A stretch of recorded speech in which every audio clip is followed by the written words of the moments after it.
रामकृष्ण हरी माऊली. जय जय रामकृष्ण हरी. माऊली, आपल्याला बरेच वेळा प्रश्न पडतो की खरा संत, खरा साधू कोणाला म्हणावं, संत कसे ओळखावेत. आणि याचं मार्गदर्शन आपल्याला केलं ते थोर संतांनीच. रत्नागिरीमधील पावस या गावचे स्वामी स्वरूपानंद आपल्या एका रचनेमधून सांगतात, संत कोणाला म्हणायचं, संत कोण. अनिकाचे सुख देखोनी जो सुखी, होय धन्य लोकी तोची संत.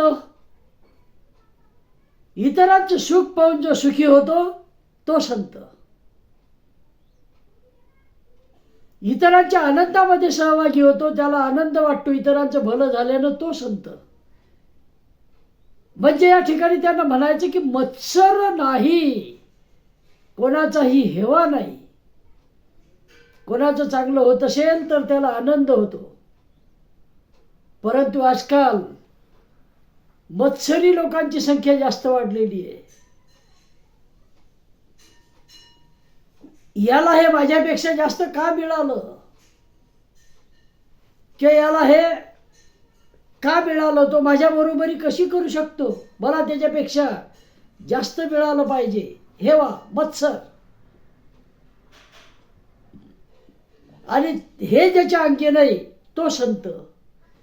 पुढे अजून संतांचे वैशिष्ट्य सांगतात, अनेकांचे दुःख देखोन या डोळा, येतसे कळवळा तोची संत. इतरांचं दुःख पाहून, रंजल्या गांजल्यांना जे दुःख आहे ते दुःख पाहून ज्याला कळवळा येतो आणि तो कृती करतो, ते दुःख हलकं करण्यासाठी तो संत. संत त्यांना म्हणावं.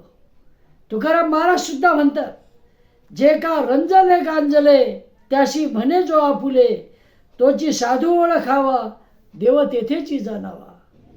जे रंजले गांजले आहेत त्यांना जो आपला म्हणतो, त्यांची सेवा करतो, त्याला साधू म्हणायचं. तोच देवाचं रूप आहे असं समजायचं. हे संत तुकाराम महाराज सुद्धा म्हणतात.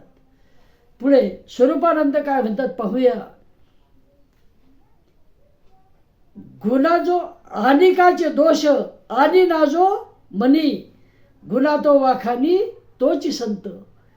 इतरांचे दोष मनामध्ये न आणता त्याच्यामध्ये जे गुण आहेत त्या गुणांचा विचार करतो तो संत. दुर्गुणांकडे दुर्लक्ष करतो, ते सुधारण्याचा प्रयत्न करतो सुधारत असले तर. परंतु सर्वात महत्त्वाचं, त्या व्यक्तीमध्ये जे गुण आहेत त्या गुणांकडे लक्ष देतो तो संत.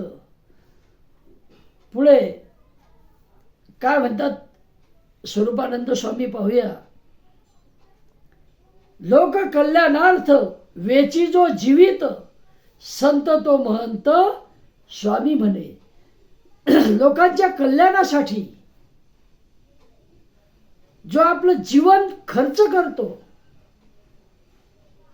स्वतःला वाहून घेतो जनकल्याणासाठी, तो खरा संत. ज्याच्या ठिकाणी स्वार्थाचा लवलेशही नसतो तो संत. हे संतांची लक्षणं सर्वच संतांनी सांगितलेले आहेत. जे खरे संत आहेत त्यांनी निस्वार्थ भावनेनं सेवा करणं, कोणताही स्वार्थ नाही, कोणताही लोभ नाही, कोणताही राग नाही. काम, क्रोध, लोभ, मोह, माया, मत्सर, मद या षड रिपुंना त्यांनी जिंकलेलं असते ते संत. इतरांच्या सुखामध्ये सुख मानतात, इतरांच्या दुःखांचा त्यांना कळवळा येतो आणि ते कमी करण्याचा प्रयत्न करतात ते संत. जीवन त्यासाठी वाहून घेतात ते संत. रंजल्या गांजल्याची सेवा करतात ते संत. आणि हे सर्व ज्यांच्या ठिकाणी आढळते असे 20व्या शतकामधील थोर संत, ज्यांचा जन्म झाला 23 फेब्रुवारी 1876 रोजी आणि 2005 मध्ये घरादाराचा त्याग केला, लोकांना सुधारण्यासाठी, लोकांची सेवा करण्यासाठी जनसेवेला पूर्णपणे वाहून घेतलं. सतत 51 वर्ष लोकांची सेवा केली. अंध, अपंग, गरीब, कुष्ठरुग्णांची या सर्वांची सेवा केली. यामध्ये जीवन व्यतीत केलं. शिक्षण संस्था काढल्या. त्यानंतर शिक्षण संस्थांना मदत केली. काही धर्मशाळा बांधल्या. असे ते थोर संत. संत गाडगे महाराज जे 20 डिसेंबर 1956 रोजी शांत झाले, ते संत गाडगे महाराज म्हणजे थोर समाज सुधारक, प्रख्यात कीर्तनकार, कर्मयोगी संत गाडगे बाबा. त्यांच्या कीर्तनाचा विषय कोणता? तर गोपाला गोपाला या भजनानं कीर्तन सुरू करायचे. गोपाला गोपाला देवकी नंदन गोपाला या भजनानं कीर्तन सुरू करायचे. टाळ्या वाजवून लोकांना गोळा करायचे. त्यापूर्वी गावाची खराट्याच्या सहाय्यानं स्वच्छता करायचे. हळूहळू लोकसुद्धा त्यांना मदत करायला लागले आणि त्यांच्या कीर्तनाच्या ठिकाणी मग ते जायचे आणि गोपाला गोपालाचा गजर करायचे खड्या आवाजामध्ये. आणि त्या आवाजामुळे लोक त्यांच्या भोवती गोळा व्हायचे, बसायचे. आणि मग गाडगे बाबांच्या कीर्तनामध्ये देवाला मानणारा, देवभोळा माणूस, बाया बापडे, गरीब श्रीमंत, लहान थोर किंवा देवाला अजिबातही न मानणारा, हे सर्व लोक येऊन बसायचे आणि सर्वांना गाडगे महाराजांचे विचार हे पटायचे. गाडगे महाराजांना ते ऐकून घ्यायचे, ऐकायचे. कारण महाराजांची शैली जी आहे ती सांगायचीच तशी. लोकांनाच प्रश्न विचारायचे कीर्तनामध्ये, त्यांना बोलायला भाग पाडायचे आणि लोकांचे दोष त्यांच्याच मुखामधून वदवून घ्यायचे. ही त्यांची कीर्तनाची शैली होती. त्यांचे दोष त्यांनाच कबूल करायला लावायचे. कसे? तर प्रश्न विचारून त्यांची उत्तरं ते लोकांमधूनच मिळवत आणि मग त्यांचे दोष त्यांना दाखवून देत. त्यांच्या प्रबोधनाचा विषय काय होता? तर महाराजांच्या प्रबोधनाचा, कीर्तनाचा विषय असायचा समाजातील अंधश्रद्धांवर ते प्रहार करायचे. पहिली गोष्ट महाराज सांगायचे, अडाणी राहू नका. घरामधली भांडीकुंडी विकण्याची पाळी आली तर ती सुद्धा विका, परंतु मुलांना शिकवा, त्यांची फी भरा. व्यसन करू नका. सावकाराचं कर्ज काढून किंवा कर्ज काढून लग्न समारंभ मोठे करू नका किंवा 13वी 11वी मोठी करू नका. ऐपतीप्रमाणे जेवढं होईल तेवढं करा आणि तो जो पैसा आहे तो मुलांच्या शिक्षणासाठी वापरा. असा ते संदेश देत. मुलांना शिकवा. मंत्र, तंत्र, गंडे दोरे, नवस सायास, चमत्कार, टोनगे यावर विश्वास ठेवू नका. आजकाल तर आपण पाहतो काही साधू सर्रास टोनगे सांगतात, नवस करायला सांगतात, मंत्रतंत्र सांगतात, गंडे दोरे देतात. त्यांना साधू म्हणता येईल का? नाही म्हणता येणार. थोर संतांनी आपल्याला सांगितलेलं आहे. तुकाराम महाराजांनी सुद्धा सांगितलं, नवस सायासानं काही होत नसते. त्याचबरोबर गाडगे महाराजांनी सुद्धा तोच संदेश दिलेला आहे. मंत्रतंत्र, गंडे दोरे याच्या दूर राहा. विनाकारांचा खर्च करू नका. त्याचबरोबर समाजामध्ये ज्या अंधश्रद्धा आहेत त्या अंधश्रद्धावर ते कळाळून प्रहार करत आणि फुकट काहीच खायचे नाही, स्वतःसाठी काही मागायचे नाही. त्यांना ज्या देणग्या मिळाल्या त्यामधून त्यांनी अनाथांसाठी, गोरगरिबांसाठी धर्मशाळा बांधल्या. मोठ्या तीर्थस्थानांच्या ठिकाणी, दवाखान्यांसमोर अन्न सत्र सुरू केली गरिबांसाठी. ज्यांना अन्न मिळत नाही, उपाशी राहतात, त्यांच्यासाठी अन्न सत्र सुरू केली. जीवनभर अनाथ, अपंग, रोगी, गरीब, कुष्ठरोगी यांची संत गाडगेबाबांनी सेवा केली. जे का रंजले गांजले त्याशी म्हणे जो आपुले, या उक्तीप्रमाणे ते थोर संत होते. त्यांनी रंजल्या गांजल्यांची सेवा केली आणि ज्याला जिथे कुठे गरज असेल तिथे जाऊन ते स्वतःहून मदत करायची आणि आल्या वाटेनं निघून जायचं, हा त्यांचा खाके होता. थांबायचं नाही. एका ठिकाणी थांबतही नव्हते, एका गावामध्येही जास्त थांबत नव्हते. आपलं कार्य करायचे आणि पुढे जायचे. तेव्हा मी सांगितल्याप्रमाणे बाबांनी यांची तर सेवा केलीच, परंतु धर्मशाळा बांधल्या, शिक्षण संस्थांना मदत केली. कर्मवीर भाऊराव पाटील नाव ऐकलं आहे तुम्ही. रयत शिक्षण संस्था ज्यांनी स्थापन केली, त्यांच्या संस्थेचं अनुदान बंद झालं आणि अनुदान बंद झाल्यामुळे शिक्षण संस्था अडचणीत आली. अनेक शाळा त्यांनी काढल्या होत्या. मग अशा वेळेला गाडगेबाबांना ते माहिती झालं. गाडगेबाबा आणि कर्मवीर भाऊराव पाटील दोघांचे विचार एकमेकाशी जुळत. हो, एवढंच नाही तर डॉक्टर बाबासाहेब आंबेडकर, महात्मा गांधी यांच्याशी सुद्धा गाडगेबाबांची मैत्रीसारखे संबंध होते. त्यांचे विचार एकमेकांना पटत असत, कारण ह्यात सुद्धा थोर विभूती होत्या, थोर महात्मेच होते.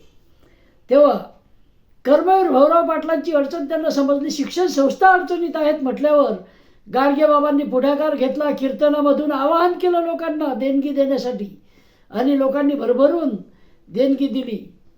एकाने तर आपली सुपीक जमीन दान केली या रयत शिक्षण संस्थेला. आणि मग त्याच ठिकाणी कर्मवीर भाऊराव पाटलांनी गाडगेबाबा विद्यालय सुरू केलं. आजही ते विद्यालय आहे.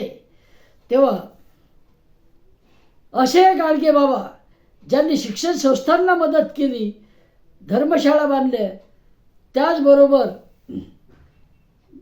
गाडगे महाराज शाळांना मंदिर समजत, शाळांचा विकास झाला पाहिजे, शाळा विकसित झाल्या पाहिजे, ज्यामध्ये गोरगरिबाची शाळा, ज्यामध्ये गोरगरिबाची मुलं शिकतात त्या शाळांचा विकास झाला पाहिजे, त्या शाळा चांगल्या झाल्या पाहिजे, यावर गाडगेबाबांचा कटाक्ष होता. आज काय सुरू आहे यावर आपण भाष्य करणार नाही, तुम्ही समजून घेऊ शकता.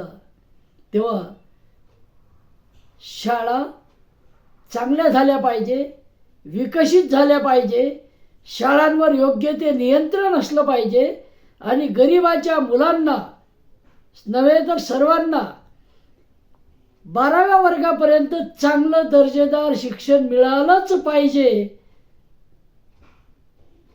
तेव्हा हे माझेच नाही तर गाडगेबाबांचे विचार होते, गाडगेबाबांचे विचार आहेत. सर्व संतांना हेच वाटते. कोणी अडाणी राहू नये, निरीक्षर राहू नये, अंधश्रद्धाळू राहू नये, श्रद्धा असावी, अंधश्रद्धा नसावी. तेव्हा गाडगे महाराजांनी आपल्या जीवनामधून, कृतीमधून जो संदेश दिला त्याला म्हणतो आपण गाडगे बाबांचा दशसूत्री संदेश. गाडगे बाबांची दशसूत्री काय आहे पाहूया. भुकेलेल्यांना अन्न द्या, त्यासाठी त्यांनी अन्नसत्र सुरू केले. ज्यांना भूक लागलेली आहे, ज्यांना अन्न मिळत नाही, अशा लोकांना अन्न द्या.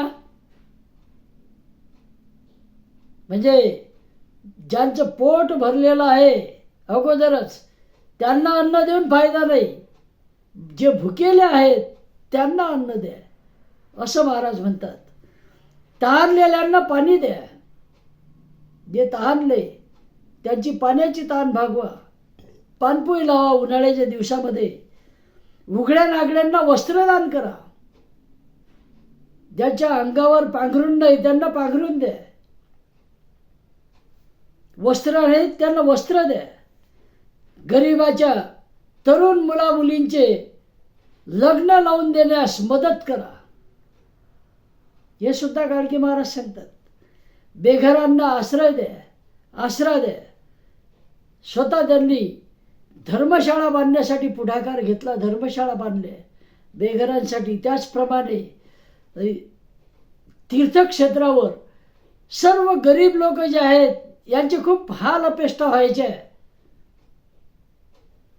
म्हणून त्यांना राहण्यासाठी मोठ्या प्रमाणात धर्मशाळा बांधल्या. काही दवाखान्यांच्या समोर पेशंटचे जे नातेवाईक असतात त्यांना राहण्यासाठी गाडगेबाबांच्या धर्मशाळा आहेत. त्या धर्मशाळांचा उपयोग अनेक गरजू लोक आजही घेत असतात. अंध, अपंग, रोगी यांच्यावर मोफत औषधोपचार करा, त्यांना औषधं द्या. मोफत शक्य नसेल तर कमी पैशामध्ये त्यांचा औषधोपचार कसा होईल याकडे लक्ष द्या, असं गाडगेबाबा म्हणत. अंध, अपंग, रोगी काही असे असतात ते अजिबातही खर्च करू शकत नाहीत, त्यांच्यावर उपचार झाला पाहिजे हा त्यांचा दृष्टिकोन होता. त्यानंतर गरीब मुलं मुली जे आहेत, जे शिक्षण घेत आहेत त्यांना शिक्षणाला मदत करा, यावर त्यांचं जास्त जोर होतं. त्यांना फी भरण्यासाठी पैसा नसेल तर थोडीशी त्यांना मदत करा. पुस्तकं घेण्यासाठी पुस्तकं नसतील तर पुस्तकं द्या आणि तो कसा शिकेल हे पहा. सर्वात महत्त्वाचं म्हणजे गाडगेबाबा म्हणत बेरोजगारांना रोजगार द्या, बेरोजगारांना रोजगार. आणि रोजगार जर दिला तर फायदा काय होतो, तर रोजगार मिळाल्यावर व्यसनं जे आहेत हे व्यसनं कमी होतात. नाहीतर रिकामा जो आहे तो रिकामा असतो. आणि मोफत जर काही मिळत असेल तर त्यामुळे व्यसनी होण्याची शक्यता जास्त असते. म्हणून मोफत त्या काही म्हटलं नाही महाराजांनी. बेरोजगार जे आहेत त्यांना रोजगार द्या. रोजी मिळवण्यासाठी तो त्याच्या कामात येईल. दुःखी आणि निराश जे आहेत त्यांना हिंमत द्या. दुःखी आहेत, ज्यांच्या जीवनामध्ये नैराश्य आलेलं आहे, हे कोणामध्ये येऊ शकते, गरिबामध्ये, श्रीमंतामध्ये, कोणामध्ये. त्यांना कशाची गरज असते, हिंमतची गरज असते. त्यांना हिंमत द्या, जगण्याची उमेद द्या, हे महाराज म्हणतात. आणि पुढे सर्व प्राणी मात्रांना अभय द्या, सर्व प्राणी मात्रांना अभय द्या. विनाकारण प्राण्यांचा जीव घेऊ नका, मारू नका. त्यांना नैसर्गिकपणे जगू द्या, हे सुद्धा त्या ठिकाणी त्यांना म्हणायचं आहे.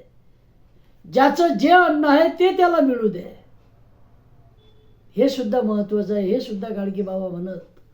तेव्हा दशसूत्री कोणती, तर भुकेल्यांना अन्न, तहानलेल्यांना पाणी, उघड्या नागड्यांना वस्त्र, गरीब मुला मुलींना शिक्षणासाठी मदत, बेघरांना आसरा, अंध अपंग रोगी यांना औषधोपचार, गरीब मुला मुलींचे तरुणांचे लग्न लावण्यासाठी मदत, बेरोजगारांना रोजगार द्या, दुःखी निराशजनांना हिंमत द्या आणि प्राणी मात्रांना अभय द्या.